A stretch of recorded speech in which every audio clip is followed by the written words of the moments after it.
welcome to another episode of the Bakari Sellers podcast. We would sit here and chat and catch up all day because I have one of the greatest green room guests and colleagues and friends that I've ever encountered at CNN, none other than Carl Bernstein, who is here, who comes with a wealth of knowledge and a new book out in the streets today and a number 8 on the New York Times bestsellers list, only going up from here. Carl, welcome to the show. How you doing, man?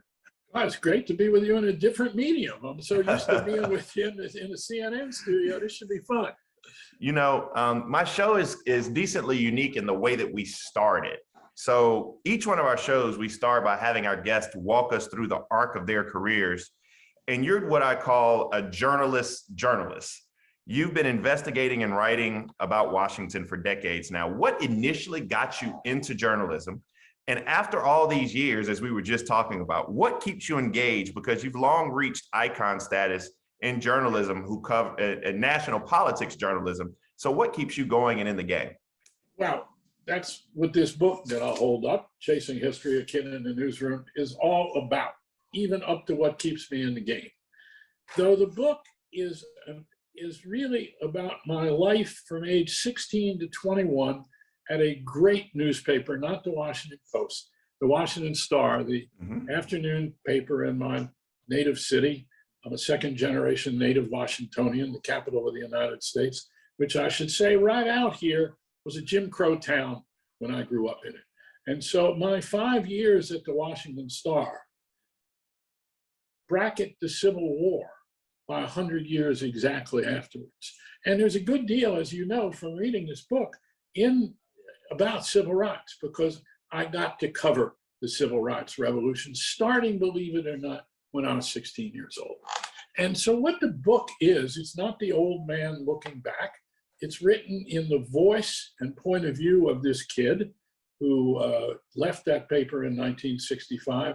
But nothing in the book takes place after 1965. It really, there's an epilogue that gives you a little something that, you know, says he went to the Washington Post or whatever. But everything I know, I think both almost as a man, as a person, and certainly in terms of reporting and journalism, almost everything I learned in this great newsroom of this great afternoon newspaper, which is significant, the fact that it's an afternoon newspaper. Starting when I was a teenager, I got the best seat in the country. And so what you have in this book is what you're asking about, the story of, well, what's the beginning? How did you get to where you went eventually? Because I had this foundation, because I had mentors who are described in this book, the most colorful, amazing mentors you can imagine. And in fact, very early, 2 great mentors. Sidney Epstein, city editor of the Washington Post, who gave me every opportunity, starting in the first weeks when I was there, said, hey kid, go out and cover the inauguration of John Kennedy. Go out on the street, watch the crowds, don't get fancy, don't try to give us anything of your own writing. Just dictate to a rewrite man what you're seeing in the crowds, the parade. Imagine that. I'd been there just a couple months, and I got to do that. So he's the one great mentor, and I'm blessed. I had 2 greatest editors you could probably ever have. Sid Epstein at the Star and Ben Bradley at the Washington Post, where I went to work 12 years after I had gone to work at the Star. But let me say one more thing about the other mentor. The other mentor there was a woman named Mary Lou Werner. And the year I went to work there, she had won the Pulitzer Prize for her coverage of massive resistance to desegregation in Virginia.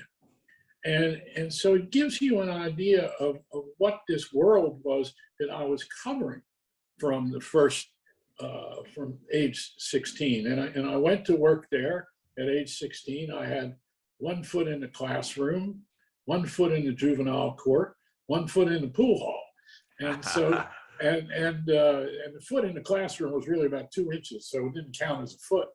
And but I was lucky enough to get this greatest seat in the country, and at age 16, and yeah, I took advantage of it.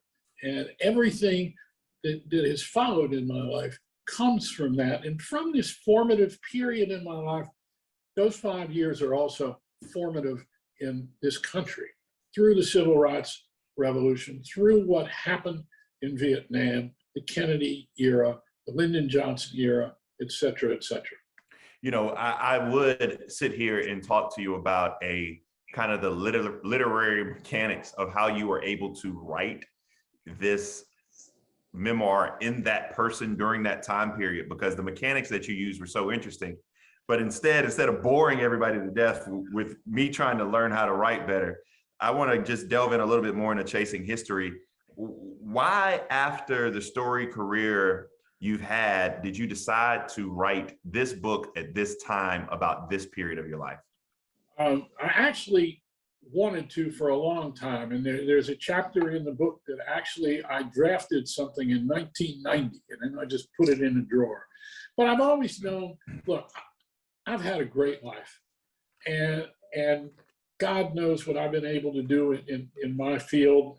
I've been so lucky, and I had the greatest people to work with, and the greatest publisher in Catherine Graham at the Washington Post, this great editor, Ben Bradley. But the most joyous time of my life, in many regards, are the 5 years of my apprenticeship. And these people who I worked with, these great characters, these great storytellers, these great writers, I learned everything. You know, what I know about the world, I really learned in this apprenticeship. And it's pretty unimaginable to be able to do today what I was able to do in those 5 years. You know, and then when I went to the Star, this country was still, it was in the middle of the, the post-war era, and we had the greatest meritocracy in the history of the earth. So I could be this kid that was about to go off to juvenile wherever, hall or whatever you want to call it. And I got my foot in the door in this place, and I got to do everything. I had been there actually a week and a half. And the head copy boy, I started as a copy boy, and the lowest rung on the ladder, running errands in the newsroom. And the head copy boy said to me, "Bernstein, go to Burning Tree Country Club. President Eisenhower is there." It was 4 weeks before the election between Nixon and Kennedy in 1960. President Eisenhower is playing golf out there at Burning Tree, and we've got a photographer there. Go out there and take the photographer's film from him, bring it back to the office so we can get the pictures in the paper. I go out to Burning Tree Country Club. All I have is this Evening Star identification card. I flash it to the head caddy. That's enough. He takes me out to the putting green. And 12 feet away from me is the President of the United States sinking putts on the practice putting green. And I had a notebook with me, and I thought, okay, I'm just going to play it being a reporter here. I could see the brown spots on Ike's hands. And he was the oldest president, first president of the United States I ever had seen.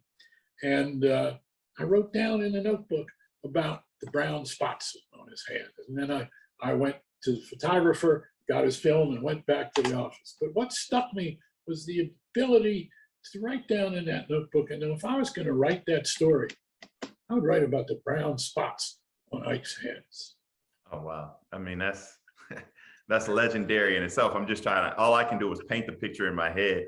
I ask every author this question, and I'm always fascinated by the response. I learned so much about you in reading this book, but how, if at all, did this book change you?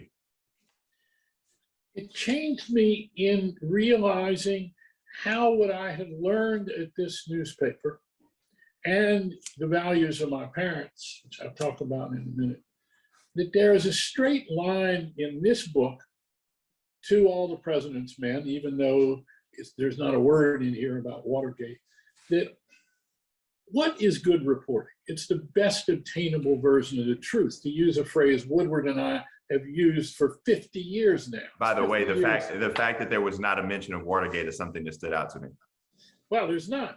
And yet, when you read this book, and even much more than I realized when I was writing it, but as I would get to a paragraph here and there, and particularly about the best obtainable version of the truth, which we can talk about, because that's what reporting is all about, I would see, oh, here's a straight line to what we did in Watergate. Here's a straight line to the way we have covered Donald Trump, both Woodward and myself, for that matter. that all of this learning here just took me through all these years in journalism, in reporting. I say a word about my parents. My parents were radicals, left-wing people, and very much at the forefront of efforts to desegregate Washington, D.C. when I was a kid. I went with them to the first sit-ins in Washington, D.C. in the mid-1950s to integrate the restaurants downtown. You can imagine the capital of the United States. I went to segregated public schools in the capital of the United States till Brown versus Board of Education. And downtown, these sit-ins we had, Black people could stand at the lunch counter, take things out. They couldn't sit at the lunch counter. There was not a restaurant downtown with tables that would serve Black people except for the government cafeterias until the early 1950s. And so my parents had been very active in trying to desegregate Washington, D.C. And so when it came, and I always thought, it says in here, what I really wanted to do when I grew up at the time I was at the Star was be the city editor of the Washington Star, like my mentor, Sid Epstein, the great character in this book, with his elegant shirts from Thomas and Louis Saltz. Sharp guy. And yet what I wanted to do as a reporter was to cover civil rights. And so amazingly enough, starting at the age of 16, I got assigned to things that were covering civil rights. And the last thing that I covered at the Washington Star practically, and you've read it in here, was the Voting Rights Act of 1965. Oh my goodness, and here we are again. Don't worry, I'm getting there. Amazingly, though, this is what I mean about the resonance to today. The last thing I relate practically that I covered at the Star, the Voting Rights Act of 1965, which finally did away with the poll tax, finally did away with all these impediments to Black people voting in this country. And where are we today? And also passed because it had Republican support, had support of Everett McKinley Dirksen, the Republican leader of the Senate, not the Mitch McConnell of the Senate. And last week, what do we have in this country? The inability to keep intact the Voting Rights Act of 1965, a political party whose absolute bottom line, its most basic premise, the Republican Party of today, is to deny democratic elections in our country through suppressing the right to vote. Let me ask you this question. One of my favorite questions to ask political journalists, and I will say this, I've had, the Abby Phillips and Maggie Habermans and Jonathan Martins of the world, but none quite of your prestige, I will say, and they understand that. But I want you to assess the current state of political journalism. We've seen Washington bureaus of local papers cut and a lot of news nationalized by cable news, often covering more horse race elements. How have you seen national political reporting evolve? And do you think we need to, quote, fix national political reporting? Well, I think we need to do some fixing of reporting generally, and I'll get to that in a minute. But if we're talking about, for instance, I would say that the reporting on the Trump presidency by the greatest number of news organizations covering the White House, as well as by people writing books, reporters writing books about Trump and about the Trump White House, I think it's the greatest reporting on a presidency in my lifetime that I've ever seen, especially by this, on Watergate, Woodward and I, for a good number of months, were kind of by ourselves out there on a limb. And we were really happy when the New York Times, others started to do the reporting on Watergate. But in the Trump presidency, 10, 12 news organizations, great reporting on Trump from beginning to end, and great books as well. And so what would that reporting mean? It means that almost everything we know about the first seditious president in the history of the United States. I mean, even Jefferson Davis, the seditious president of the Confederacy, was a member of Congress. There's never been a seditious president of the United States who advocated and encouraged an insurrection against the government of the United States. who stage a coup. Where do we know what we know about this president and his presidency? We know it from those national reporters that you're talking about. So I think that we have huge problems in reporting today. And the biggest one, but come back to this phrase, the best obtainable version of the truth, is Woodward and I have been calling it for 50 years. It's the 50th anniversary of Watergate this year. Oh, wow. But also at the Star, we called it, what I was taught was the complexity of the truth, which meant you got out of the office. It's what we did in Watergate. And here's this straight line from Chasing History to All the President's Men without having a word about Watergate or All the President's Men in the book. We knocked on doors. We're perseverant. We used common sense and saw people not at their offices where to be under pressure from their bosses. We went and visited them at night in their homes. We saw source after source after source. You see it in Chasing History, that we were required at the Washington Star to get our stories from more than one source. We had to keep going.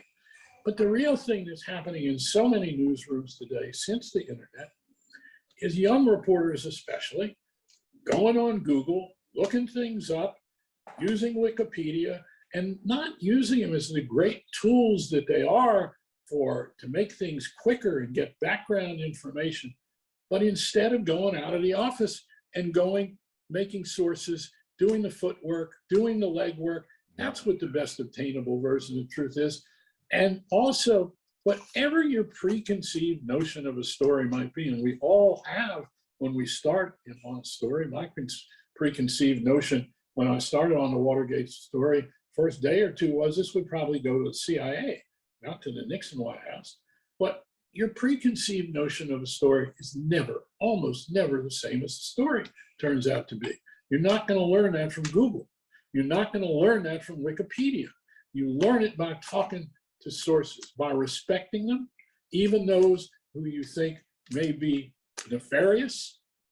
You listen to their stories. Very often, nefarious people will tell you what is their truth. And then you go to the other people. That sounds like something that needs to go on Rudy Giuliani's tombstone. Nefarious people will even tell you their truth. Well, they might, but then you go to the people that were screwed by Giuliani, and you get the other part of the story. So you're constantly in search by going to source after source of what the real complexity of the truth is. You know, one of the things that I picked up as a major theme, and I don't know if, and I think it was, you know, we when we write books, and I say we because I just happen to be an author now too. We got a bestseller that's #4. And no, it's how many, let me ask you this, how many New York Times bestsellers do you have now, Carl? I think 5, maybe 6. 5, maybe 6. This is my second one. I gotta catch up on you. 2 before 40 is not bad, but I gotta get some more. You're doing just fine. So one of the themes that I picked up in Chasing History, and I think you kind of meet the moment with this Actually, theme. I'm gonna interrupt you. I had one book that didn't sell, so go ahead. And it was a real disappointment to me, actually.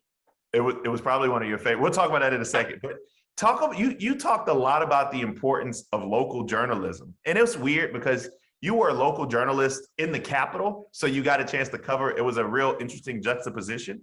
But what, if anything, can be done to bring back the state and local political beats, where so much of what directly affects our lives happens?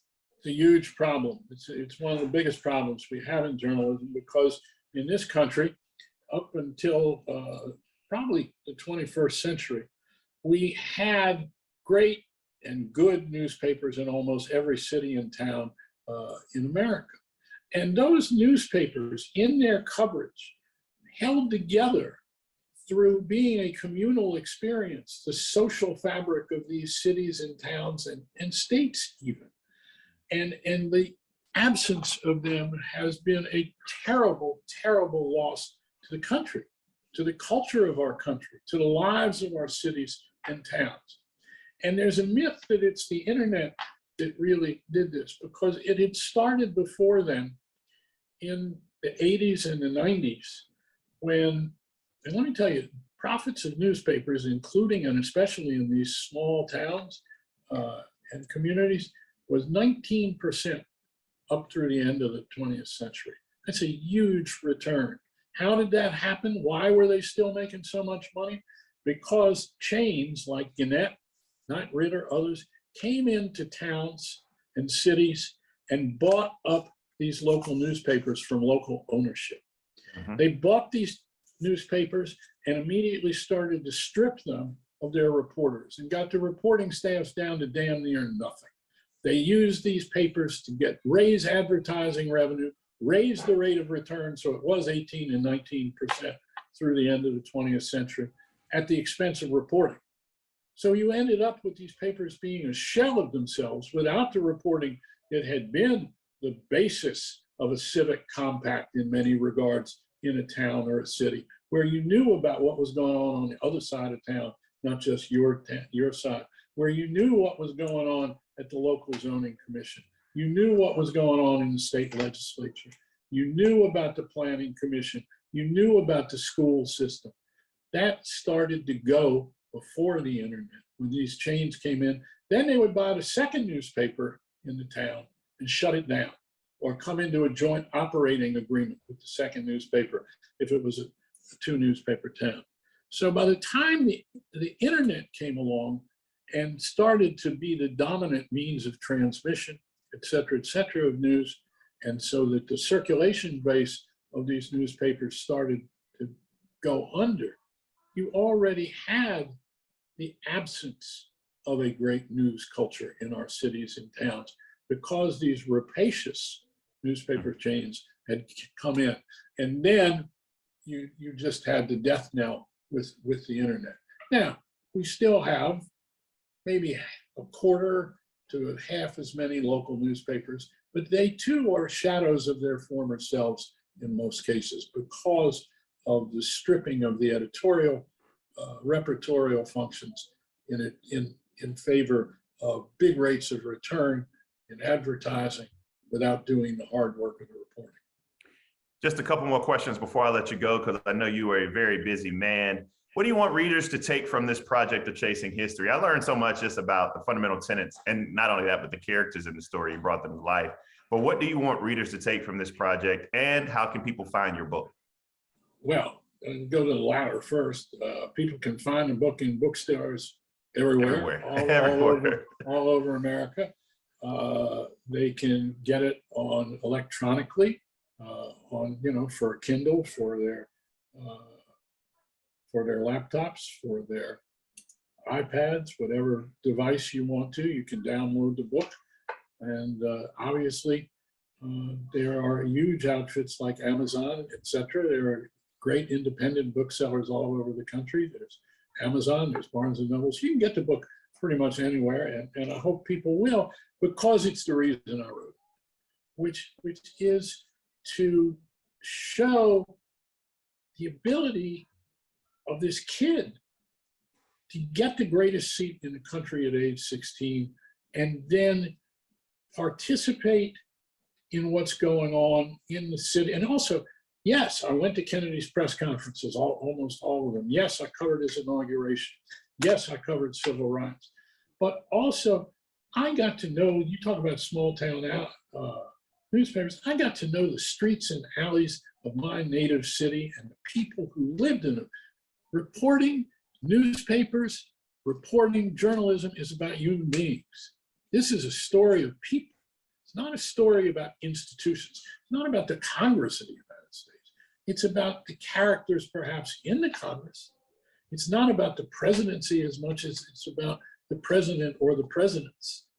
But really, the presidents are just a small part of the book. Yes, I got to see this stuff, and by the time of Watergate, I knew something about presidents and the presidency. But really, I knew about my town. I got to see, there's stories in here about me going to after-hours clubs at the age of 17.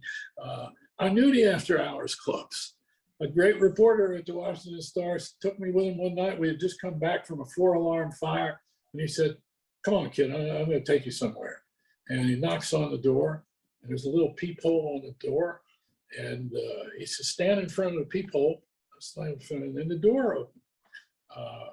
And I suddenly found myself in an after-hours club with about 80, 100 people in it, food on the tables, big bottles of booze on the table, grits and gravy, and, and integrated after hours club, I should add. And I got to know it pretty well. And in fact, the man who let us in at the door was also worked the daytime at the Supreme Court of the United States as a porter there. So that's the this book is about the so-called high and the so-called low. And yet what you learn is, no, that they're people, and that you're reporting on the lives of people, tragedy, triumph, the human experience. Yeah, the fullness of the human experience. Absolutely. And also the other thing that goes from here, Woodward and I could never have done the reporting we did on Watergate without respecting the people we were covering. All of our sources, all of them. First of all, they were anonymous sources, which people are always complaining about. 200 stories in the first year of Watergate, and all through both years of Watergate. We didn't name a single source. But more than that, virtually every source we had was a Republican. Almost all of them were supporters of Richard Nixon originally. We respected them. We treated them as if we wanted to hear what they had to tell us. We didn't tell them what we wanted to hear. So that's the great lesson. It's the connection to today. It's the connection to reporting on the Trump presidency. Look at Bob's book, books, plural, on Trump. Look, I was lucky enough at CNN to be covering, after all these years, another presidency, the Trump presidency, in all its horror. Yeah. Well, look, Carl, I love you. I will see you in the green room soon when Omicron allows us to be back together. But I want everybody to go out and get Chasing History, another New York Times bestseller, from somebody I can call my good friend, Carl Bernstein. It's good to have you on the show, my brother. Good to be with you, and much love to you. Thank you. Be blessed.